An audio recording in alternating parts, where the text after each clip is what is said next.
Praise the lord. దేవుడు మిమ్మల్ని దీవించుగాక. ఈ దినము వాగ్దానము, యెహోవా మహిమ నీ సైన్యపు వెనుకటి భాగమును కావలియుండును. యెషయా గ్రంథము 58:8. యెహోవా మహిమ నీ సైన్యపు వెనుక భాగమును కావలి కాయును.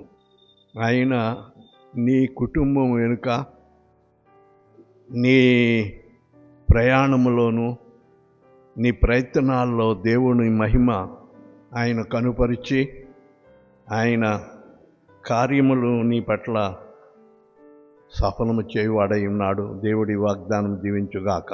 ఆమేన్.